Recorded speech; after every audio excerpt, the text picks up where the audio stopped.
The End of Oz, Chapter 18. Lang swept back into the room, and she looked unbelievable.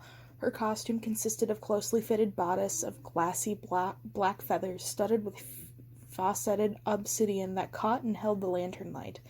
A long, spectacular train of more feathers left most of her black stocking legs bare. The final touch? A glorious black plumed mask that fitted closely over her face and erupted into a headdress of towering feathers that arched behind her back like wings. "Wow," I said, and meant it. "I do enjoy a particularly good disguise," Lang said modestly. "Are you ready?" I grabbed Madison from her room, and the four of us strapped knives to our thighs and ankles. "Let's go," Lang said.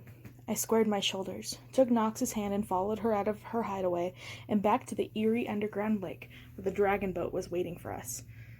"We want to be as unrecognizable as possible," Lang said, when we had settled into the boat and it was paddling away from the shore. "The more time we have before the Gnome King sees me, the better." She lifted her hands and closed her eyes. For a moment nothing happened, and then Madison gasped. The dragon's wings were unfurling, their surface glistening with an iridescent sheen like oil on water. Little white feathers sprouted from the dark leathery skin, and its scaly, stubby neck elongated into an elegant, sinuous curve like a swan's.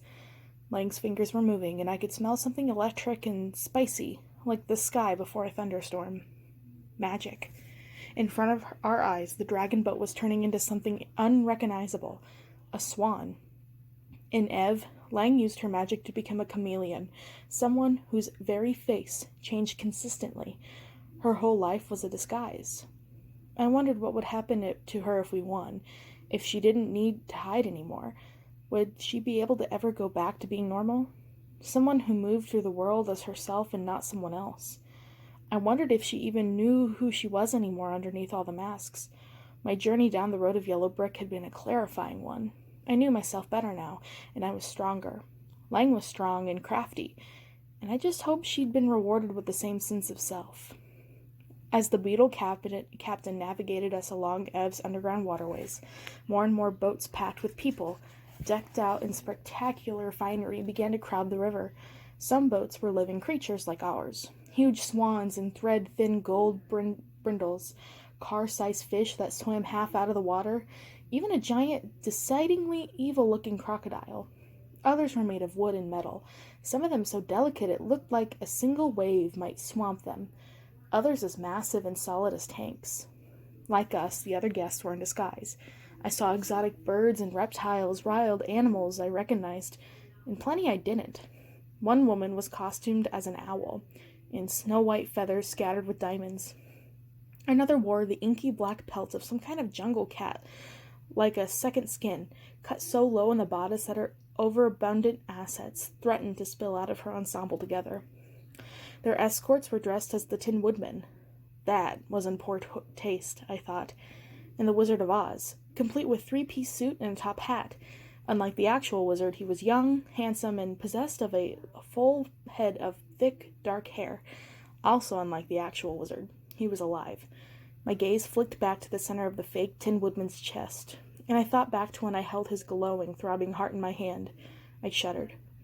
I wonder how the people of Ev even knew about birds, since they spent too much time of their lives underground. Maybe they dreamed of faraway places, just the way I had back in Kansas. Even on the way to a party, the huge difference between rich and poor in Ev was totally obvious. The wealthier people had elaborate, lavish costumes studded with gemstones that sent rainbows of light shooting across the lamplit canals. The poor people had simpler boats and costumes. Some of them wore only makeshift masks carved roughly out of wood and tied over their eyes with ratty bits of string. "So many people," Nox said quietly, watching the throngs. Traffic in the canals had slowed to a crawl. Although our faces were hidden underneath our masks, we were careful not to make eye contact with any of the other guests. "The invitation didn't offer an opportunity to decline," Lang said, "and everyone in Ev is afraid of the Gnome King, even if they've never heard of Dorothy. He is not kind to people who defy him." I thought of the scars on Lang's back and shivered. Finally, I saw what had to be the entrance to the Gnome King's palace, a huge vaulted cavern that opened directly onto the water. The walls glittered with raw rubies the size of my head and burst out of the rock everywhere like flowers climbing through soil. Huge lanterns floated in the air, casting a blood-red light over the hordes of boats that looked both eerie and ominous.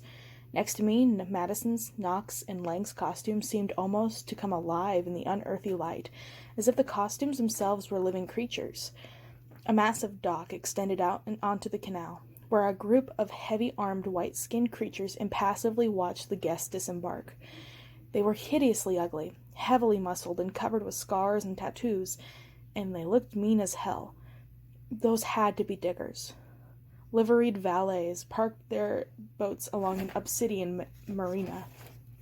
I expected to hear excited chatter, the babble of voices, conversations, people gossiping the way people always did on the way to parties. But Dorothy's guests were eerily silent.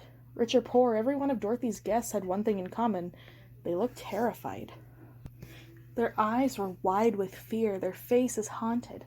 You could have heard the flap of a bird's wings in the huge cavern. I swallowed hard. I couldn't let my courage falter. Not now. "This is it," Lang whispered. She looked at me, then Knox, and abruptly she threw her arms around us, squeezing us so tightly that she knocked the breath out of my lungs. "Thank you," she said softly. "I'm glad to have your help." The words came out rushed and stilted as if she wasn't used to being honest. "Obviously," Knox said, taking her hand. And then, "Lang, you have to know." But she shook her head, cutting him off. "Save it," she said. "There will be plenty of time to say everything after we kill Dorothy," she said. "Together." He nodded and pulled her close again in a tight embrace. When he released her, I saw tears pooling in her green eyes. Our boat was drawing close to the dock now. The captain tossed a line to one of the valets, and she pulled us close enough to the Blackstone that we could get out. All around us, other people were doing the same.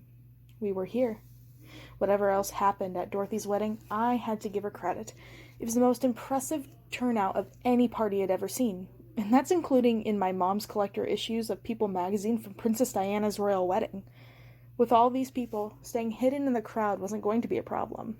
Again, that nagging worry went off in the back of my head. Something felt wrong here. Something like this wasn't Dorothy's style.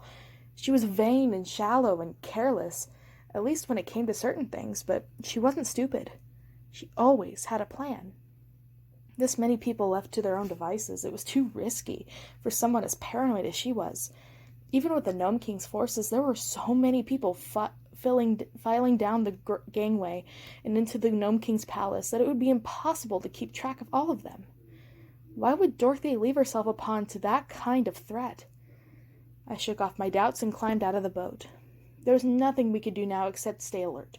Even if I'd wanted to, the endless line of boats still streamed into the cavern would make it impossible to leave.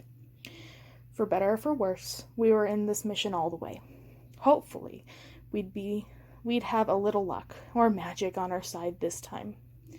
We followed the crowds through a set of enormous metal doors, studded with more rubies, and down a broad hallway. The walls were made of same polished stone as the dock. The black surface was mirror smooth, and I could see my costume's shadowy reflection. The air was hot and heavy. I could smell the other guests' perfume and sweat and fear. From somewhere ahead of us, a deep bass line thudded ominously. It was like being in the world's worst rave. If this was really the end of everything I'd come to Oz to do, it was a strange backdrop. The end. Could this really be it? If we didn't kill Dorothy, she would kill us. Kill us for real. And even if we did defeat her, we still had to face the Gnome King. The odds were some of the worst we'd faced. But I had faith. We had come this far. I had come this far. But what if we did what we came to do?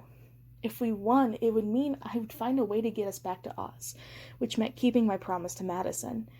But if I find a way back to Kansas, I'd have another choice to make. Home or Knox. Home or Oz. It dawned on me that, once upon a time, Dorothy had made that choice too. We marched along the hallway until the hallway ended. When I stepped into the Gnome King's ballroom, right behind Knox, I gasped out loud. The ballroom was unbelievable. I'd never seen anything like it, and despite the situation, the tension, everything that we were about to do, I couldn't help one last feeling of reluctant astonishment. After all this, it was one of the most beautiful places I'd ever seen. A vast underground cavern, its high ceiling lit with ruby stalactites that burned with an eerie red light. The shiny floor reflected back up to me as if as we entered the room. The walls sprouted candelabra like moss. Years of use had left twisted, molten sculptures of ancient candle wax collected beneath them. Red moths with wingspans as wide as my arm fluttered through the air, glowing with the same ruby light as the stalactites, shedding shimmering dust with every beat of their lacy wings until the air in the huge cave swirled and eddied with huge red clouds that pulsed in time with the music. Despite the cavern's size, the air was sweltering. Stern-faced sentries ringed with the caverns, pale as birds' eggs and lean as skeletons. Instead of costumes, they wore armor plaited together from tarnished steel and patches of leather. Their bare chests were decorated with intricate designs made, Lang had told us, by cutting into their own flesh and packing the wounds with coal dust. They held spears and swords and other, even more sinister weapons that made my skin crawl just to look at. Spiky iron balls that dangled from long chains, wooden staves bristling with iron nails, leather whips with steel-barbed tails.